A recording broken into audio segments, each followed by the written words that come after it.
Ready to go? Okay. Great. Well, thank you, and good afternoon, everyone. Happy holiday weekend. I know that Easter and Passover, as well as upcoming Ramadan, may be a bit different for people this year. Thank you for finding new ways to celebrate and observe these important occasions. Thank you as well to the healthcare workers, first responders, and other essential workers who continue to support Albertans this holiday weekend and beyond.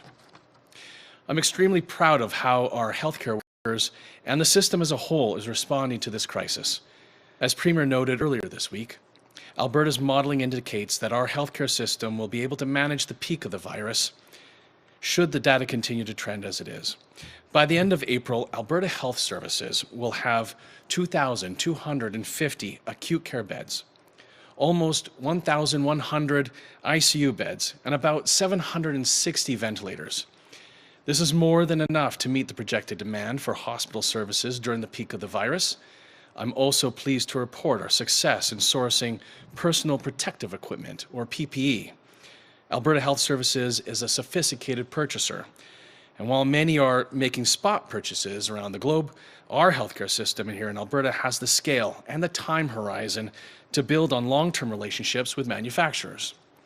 It's one of the benefits of having a provincial coordinated healthcare system.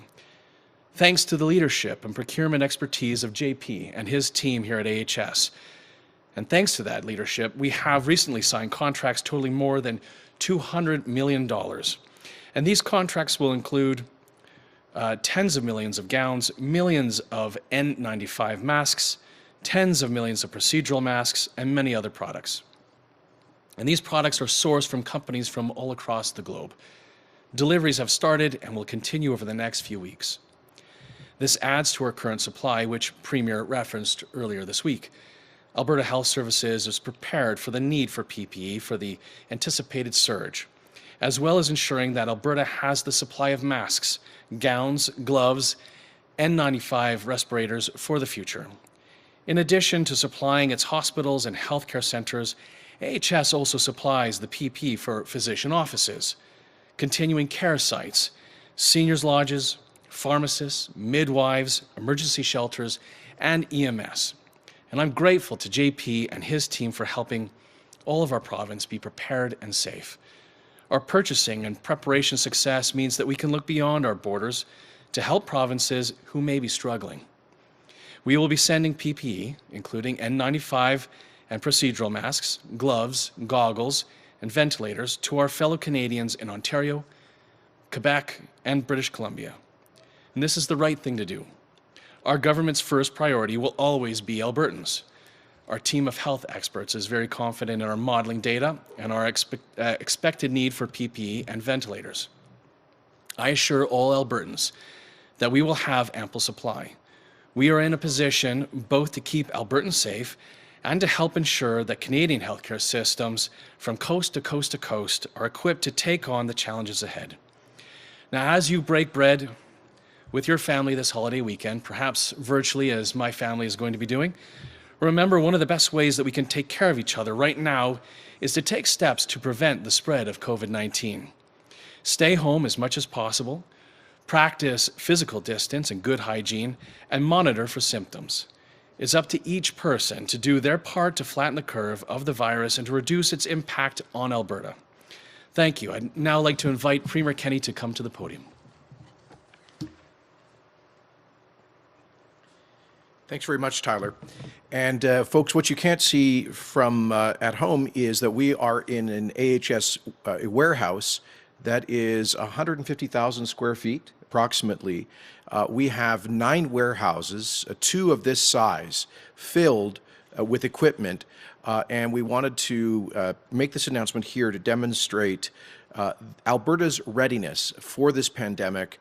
I'll get to that in a moment, but let me begin by wishing everybody who is celebrating a blessed Easter, as well as friends in the Jewish community, a happy Passover, and on Monday, the Sikh community will begin to celebrate Vaisakhi, as well as also known as Khalsa Day. And I wanted to begin by noting that all of these and other faith traditions, the Islamic community that will soon begin commemorating Ramadan, each one of them had their own version of the Golden Rule, the idea of do unto others as you would have them do unto you. And at this holy time of year for many people, many Albertans, it is, I think, useful for us to stop and dwell for a moment on that common concept that runs through all of those different traditions. In Christianity, it's expressed as the idea of charity, of expressing God's love through love for our neighbors. In Judaism, it's expressed in the tradition of tikkun olam, or to repair the world, the notion of bearing responsibility for others. And in Sikhism, as we prepare for Vaisakhi on Monday, it's the notion of seva, the idea of doing work or service for others without any expectation of reward or compensation. And all of these concepts of the Golden Rule were beautifully summarized in a way that's relevant to the coronavirus pandemic for me by a recent statement by a Chabad rabbi, Barry Farkash. And let me just quote from this. He said that, quotes, "Exponential growth is not exclusive to viruses. We can also create exponential growth when we reach out to 2 to 3 people every day to say hello, check in, and share kindness. If every person who receives kindness passes it on to 2 or 3 more people, that will also create exponential growth. The math is exactly the same. So, make a commitment to check in with 2 or 3 people every single day. Reach out to family, friends, neighbors, coworkers, former classmates. Even a short text message can make all the difference. And if we counter social distancing with exponential kindness, we may just bring the light someone needs during this difficult time," unquote. So thank you to Rabbi Farkash for that beautiful expression of how we can apply the Golden Rule even in these strange times. And I have another important public service announcement to make before today's announcement. Yesterday, I received an email at the Premier's inbox from Veronica McLaughlin, who identifies herself as an 8-year-old living in Calgary. And she said, "Dear Premier, I'm worried about Easter this year. Is the Easter Bunny going to be able to come and hide the eggs? My whole family was wondering and worrying about Easter, and we are wondering if you know if the Easter Bunny is going to come this year. Can you lift the travel ban for the Easter Bunny? Please respond soon. Yours sincerely, Veronica McLaughlin."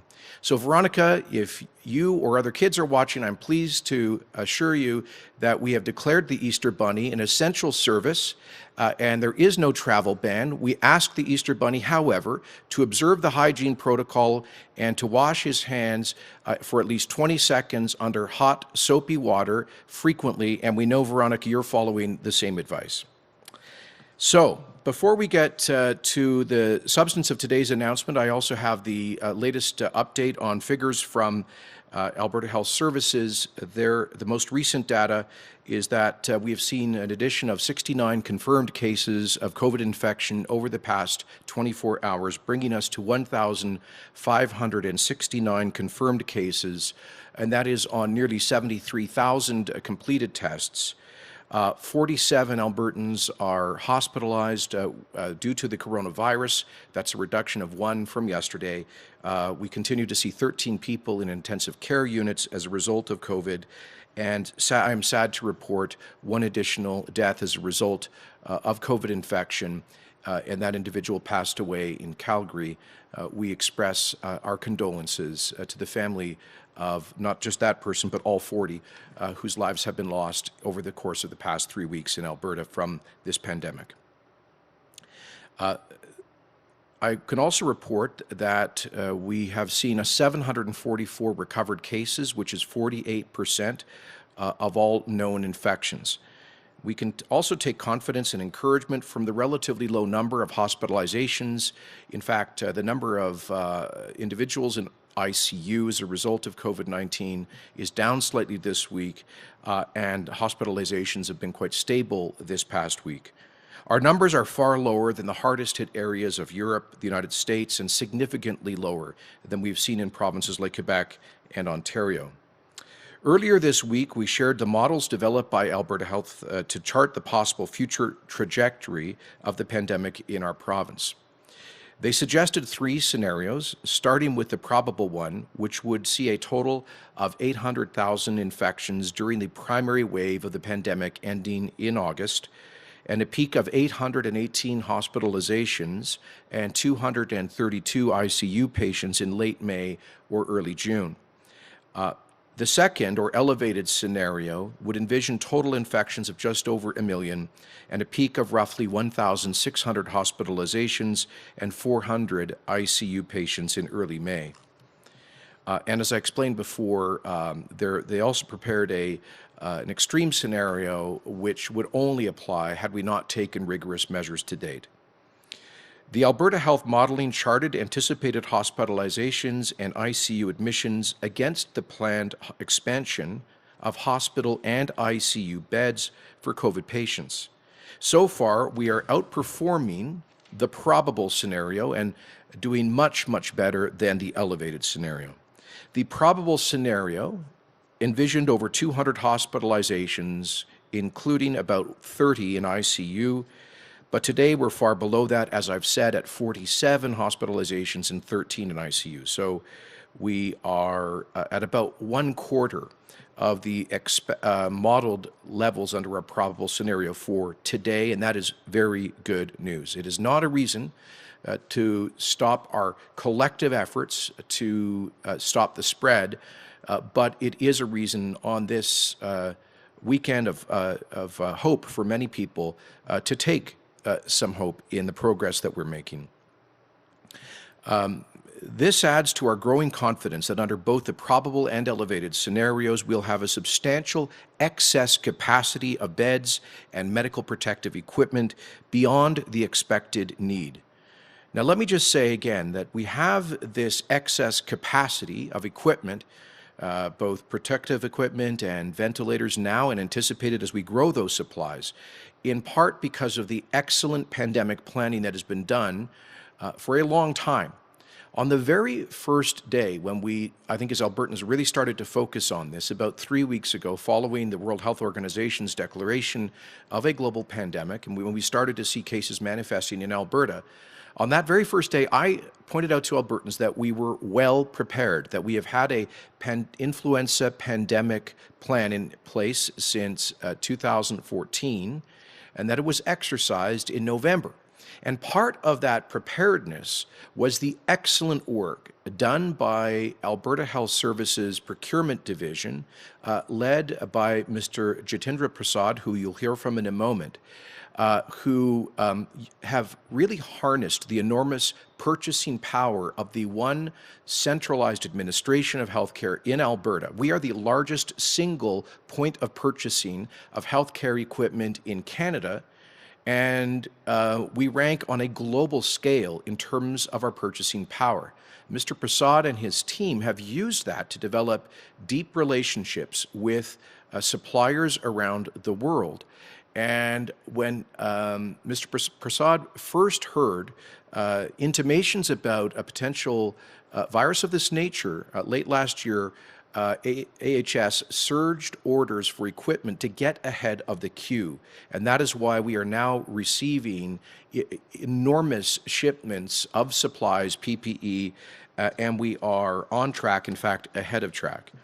And let me just say that I actually, because of the success of AHS procurement, because of those privileged relationships we have with suppliers around the world, complemented as well by progress that we are making with domestic development and procurement of products here in Canada and in Alberta.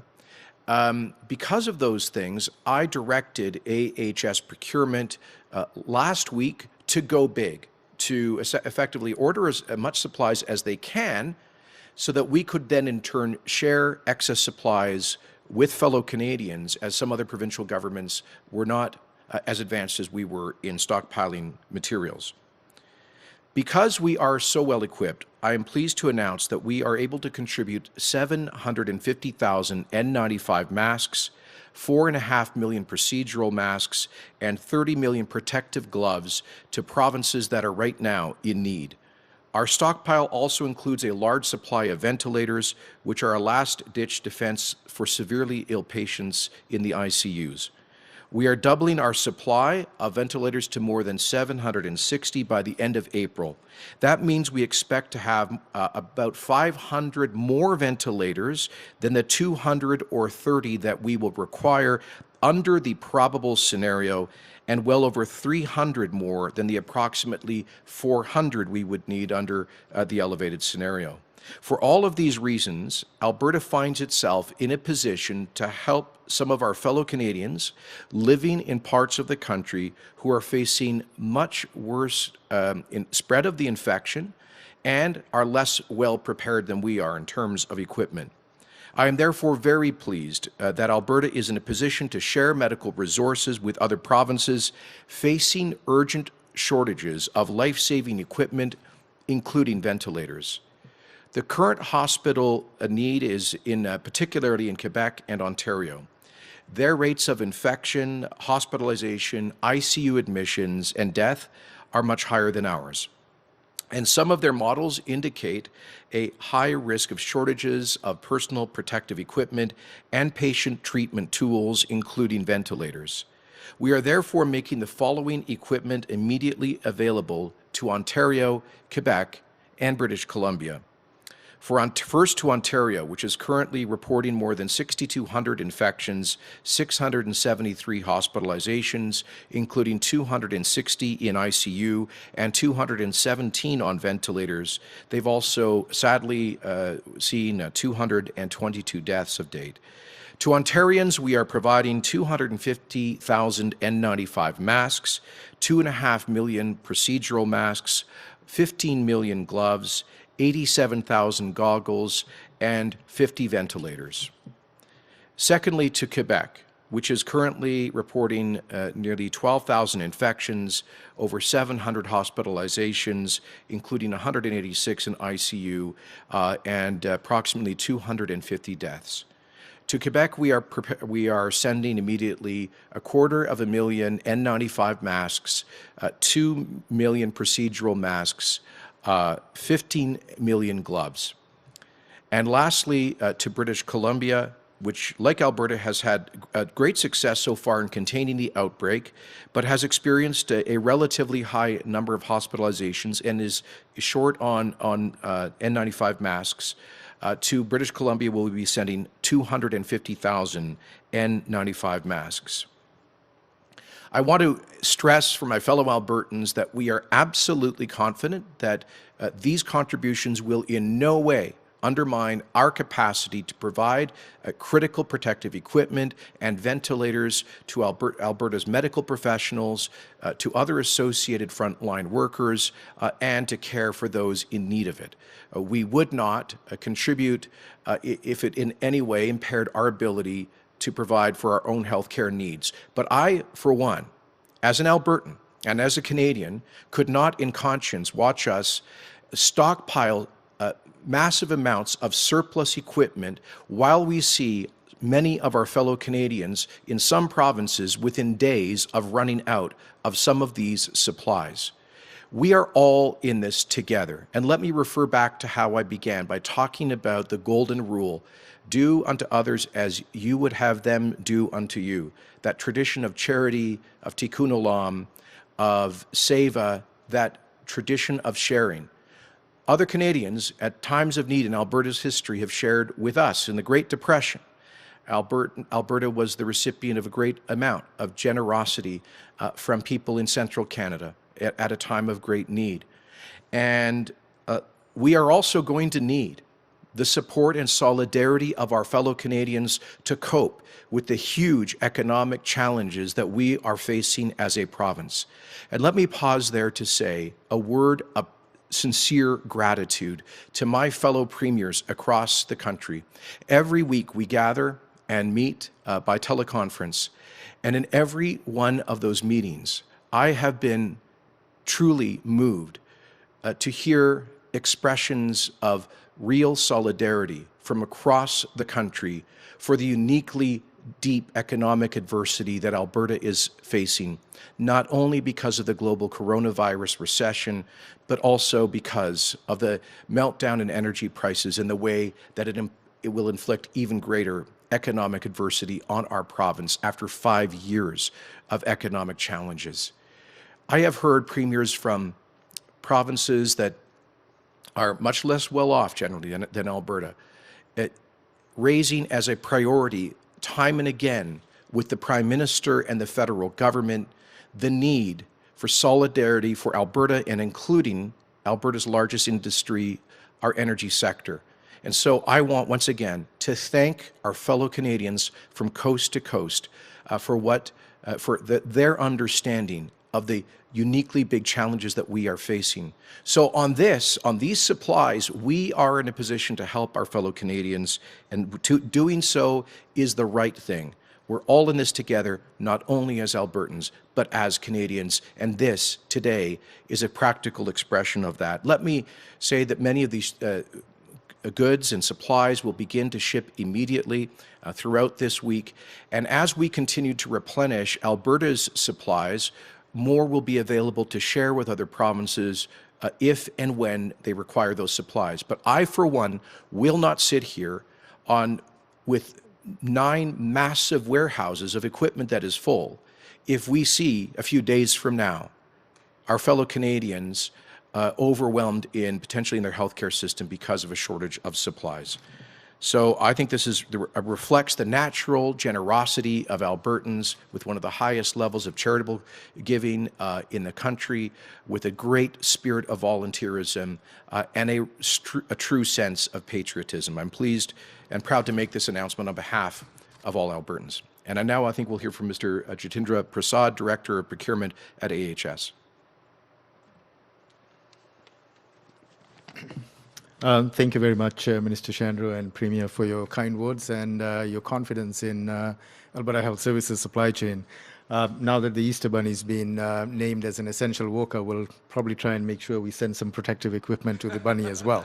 And with that, I'd like to give you a little bit of an overview and confidence in our supply chain. So one of the things that you would never see in a healthcare organization is somebody from supply chain actually doing a press conference. We're generally people who are behind the scenes that ensure that supplies are available, and but different events call for different types of people to step forward, and I think this is where supply chain needs to take that step. So this pandemic has demonstrated that supply chain is an extremely essential element of the healthcare system. And my experience in supply chain actually comes from a very clinical background. I used to be a pharmacist many, many years ago, and then transitioned over into supply chain. So when I look at supply chain, I generally look at it from the perspective of what do we need to do to make sure that our frontline staff actually have the supply and the confidence that we'd be able to provide that supply on an ongoing basis.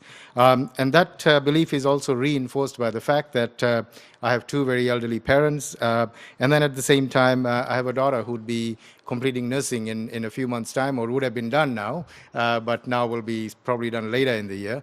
And the need to protect staff in the front line is also very, very personal as well. So our planning has been ongoing for a little while. And we have been really working hard to harness what we have on behalf of Alberta Health Services, which is really leveraging our vendor partners, really leveraging our reach, and really working very, very hard to make sure that supplies that are available are brought into Canada. We have been working with global suppliers and global manufacturers. We have the capability now to contract directly with those manufacturers, and those manufacturers have been very, very good about making sure that products that are manufactured meet the standards. We've gone through all of the approval process, and those supplies are going to be coming in.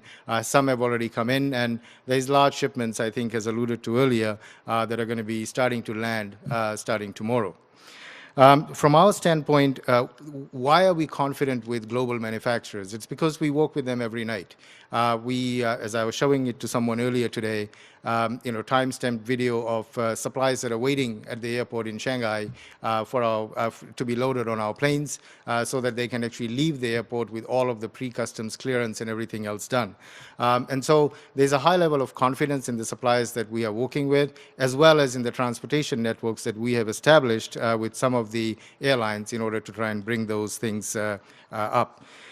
So one of the things that I would like to say is that when the Premier made the announcement about donating supplies to the other provinces and helping out fellow Canadians, I would like to reiterate that, and this is to all of the people at the front line of fighting the pandemic, that we're very confident when we made those commitments to those provinces that we are in fact going to be able to meet the needs of Albertans and at the same time be able to help those provinces that today may be struggling a little bit with supplies and may not have enough supplies, particularly given the fact that we are at a point where you can see the trajectory of the disease in those particular provinces. So I think it's really a great honor that we are able to do this, and I think it does demonstrate that Albertans will always stand with fellow Canadians coast to coast.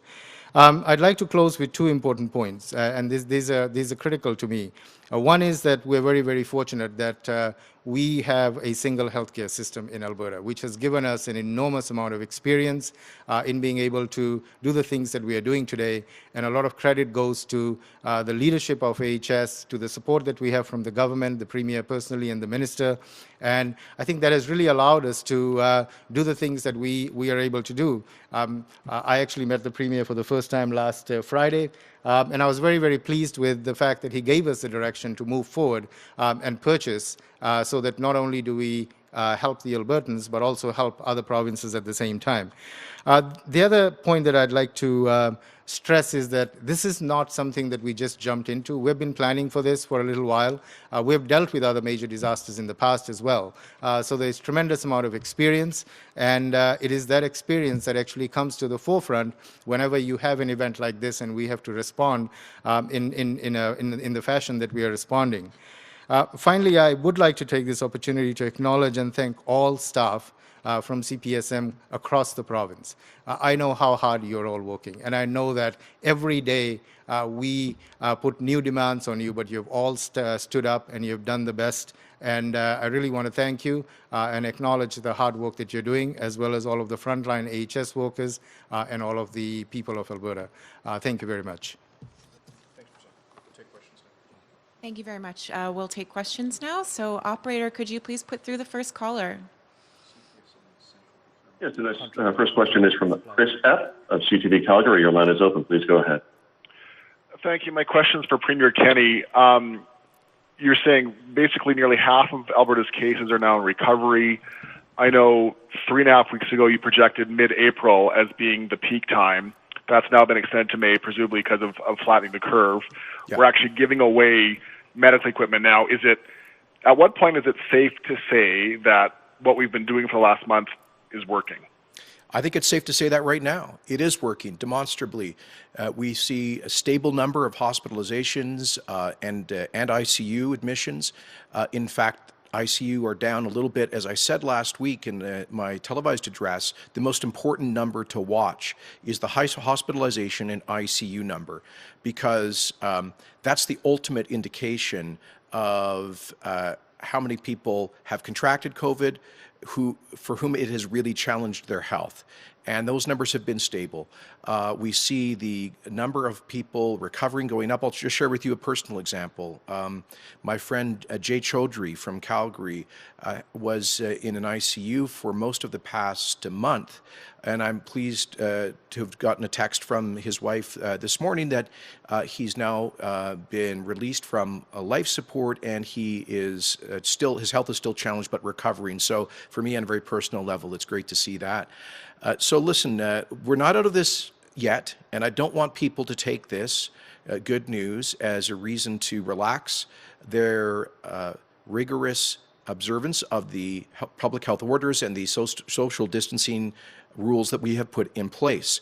I said on Tuesday that the models were not our fate, but rather they were a challenge, and that whether we hit the big numbers in those models or not is up to us. in the choices that we make. The fact that so many people are inconveniencing themselves and making sacrifices during what would normally be a beautiful spring holiday weekend, the fact that so many people are staying at home and not traveling around or not crowding into the shopping malls or parks, that is exactly why we are in a good position today.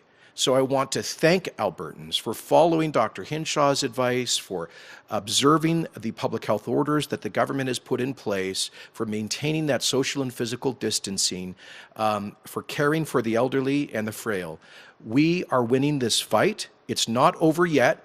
We have a ways to go, but so far we're on track for I think, a successful Alberta battle against coronavirus. Operator, can you please put through the next caller? Yes, the next question is from Tim Brook of CTV News. Hey, again, question for the Premier. I'm just curious to know, I mean, you mentioned we're at a quarter of the way, or at least a quarter of the projections. When did it start to kind of become clear to this government that the move today that's being announced was going to be announced? When did you kind of look at the numbers and say, okay, we have some PPE that we can spare here and maybe it won't be quite as bad as we thought it was going to be? Well, about 10 days ago, I started to ask the Department of Health and AHS to give me options on what we could share, because it started to become clear to me as I saw the daily reports of our supplies, what we had on order, and the number of cases, that we may very well have significant excess capacity here. And I can tell you, about a week ago, I was starting to get some very urgent calls and texts from some of my fellow premiers about the very tight situation that they were facing. So about a week to 10 days ago, I gave direction that we begin preparing for today's announcement. We wanted to wait a little bit until we landed some supplies recently and saw the tangible progress on some outstanding orders. So we wanted to be doubly sure that we had a margin for error in terms of our excess supplies. And Mr. Prasad and his team have done brilliant work. They've put us in a position where we can do this. So we've been going in this direction for a week or 10 days, and I'm just pleased to be here now. And quite frankly, if we land some more major orders that are coming in, and we also step up our domestic procurement efforts, we're working on that through our Bits and Pieces program, I think we can do a whole lot more should other parts of the country require it in the weeks to come. Operator, can you please put through the next caller? Yes, the next question is from Kevin Orland of Bloomberg. Please go ahead. Hello, Premier. So OPEC Plus appears to be closing in on a 10 million barrel a day cut in production, and also the G20 yesterday has said it will work towards balancing the global oil market, but it hasn't made any specific commitments on that. I was just wondering if you could give your reaction to the efforts that are going on to balance the global oil market, and what kind of role, if any, Alberta has been asked to play in those. Sure. Well, we're obviously pleased to see some progress made at OPEC Plus. Our Minister of Energy, Sonia Savage, participated in the 9-hour conference call on Monday, and it's all a blur this week, isn't it? She participated in that on Thursday, and as well, we were in very close communication with the federal government and in particular Natural Resources Minister O'Regan, who participated in the G20 and energy ministers telemeeting yesterday. We have not been asked by OPEC to engage in further constraints on our production.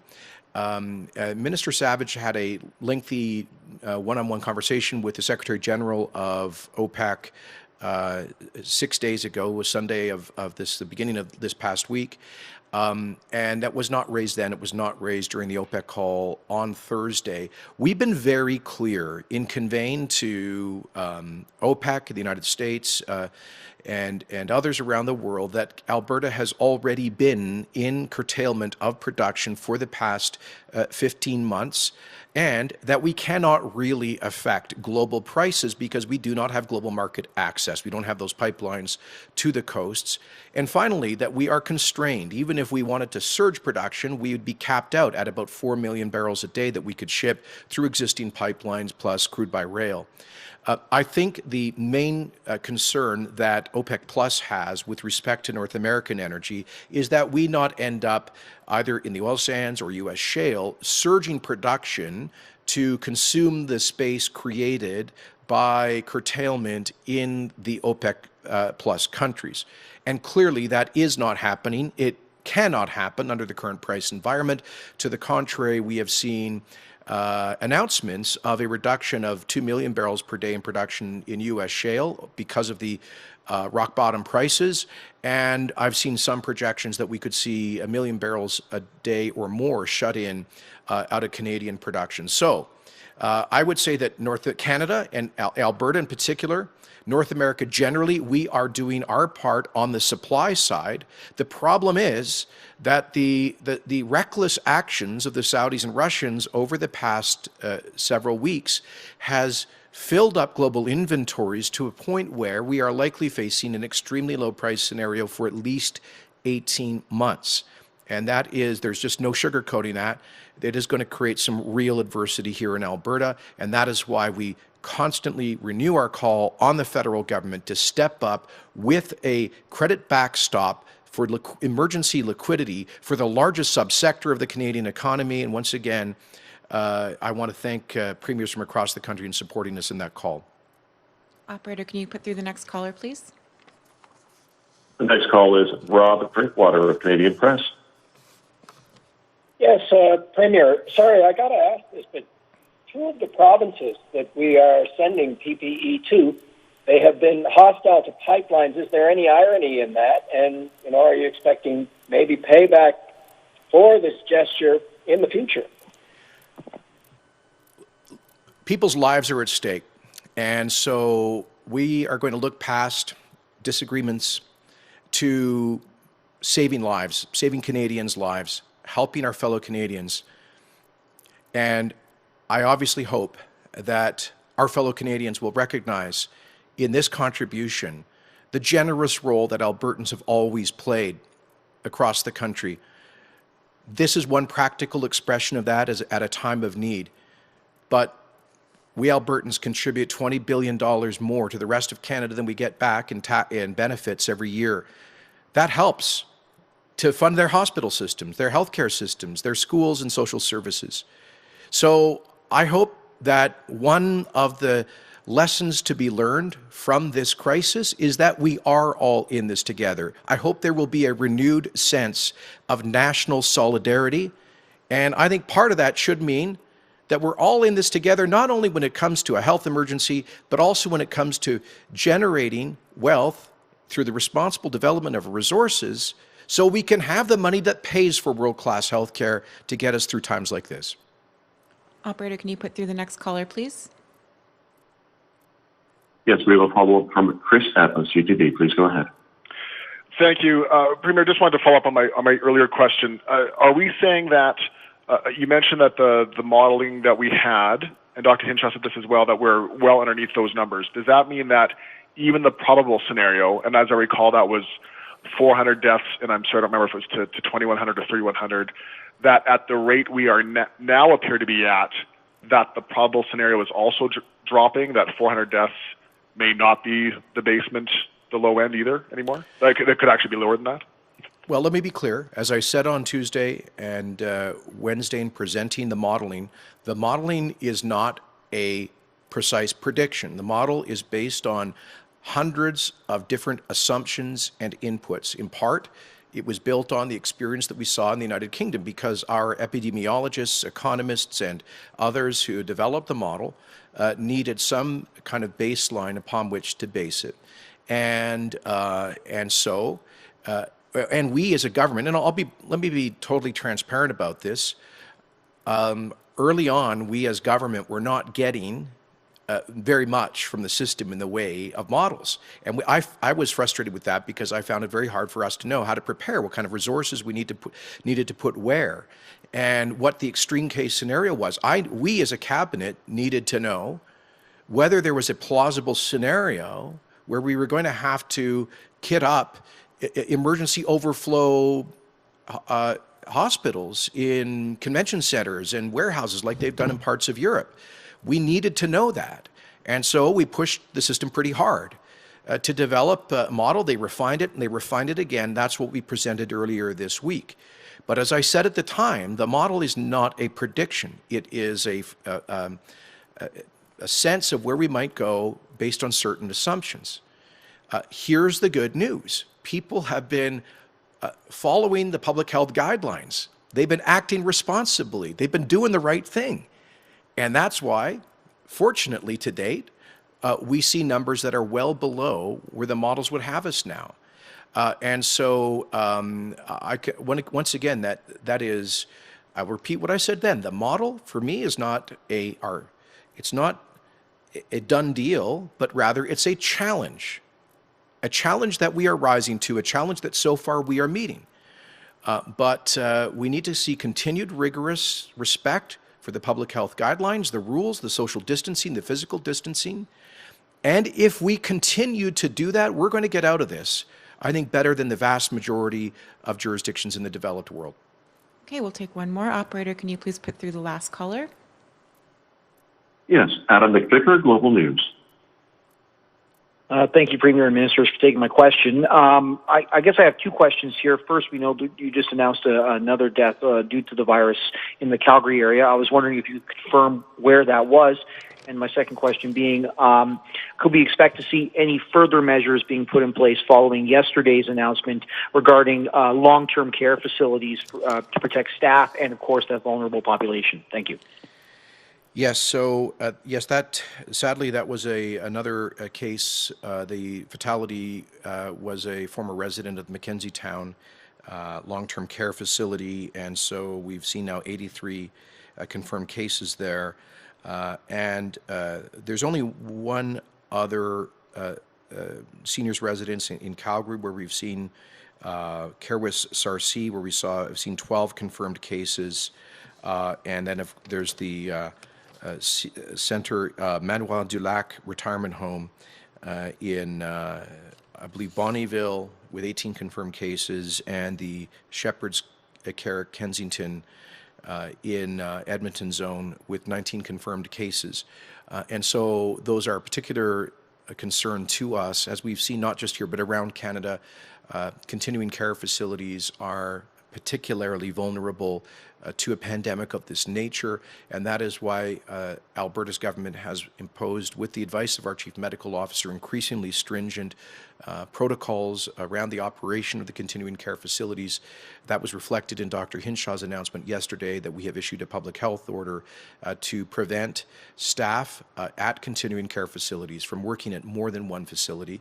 That will be implemented this upcoming week. We will be putting in place a number of measures to help provide for a stable workforce at those continuing care facilities, because we do not want to repeat here the horror story of what happened in Montreal, where suddenly you saw staff abandon the residents, and we need to support the workforce in these continuing care facilities. We'll be announcing this week a number of measures to do so. We've been working with the Alberta Continuing Care Association in that respect. And so just stay tuned for those additional measures, but also we've issued a public health order to require that all staff working at continuing care facilities use personal protective equipment.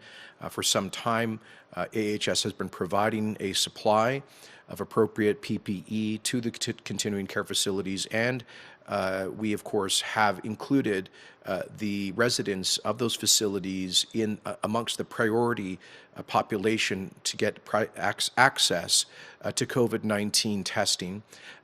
Any continuing care facility that has had a confirmed case, automatically all residents and staff are then tested, and anybody who is obviously symptomatic in those continuing care facilities is tested. So we look forward to any additional advice from Dr. Hinshaw on other measures that need to be taken. But we obviously do have particular concern. And as we go forward into the relaunch phase, we will, as we begin to relax the public health orders and social distancing protocols, we will obviously place a particular focus on continued protection of our seniors in those facilities. All right, that's a wrap. Thank you. All right, so now I'm going to do this in French. All right. Thank you, Jitendra.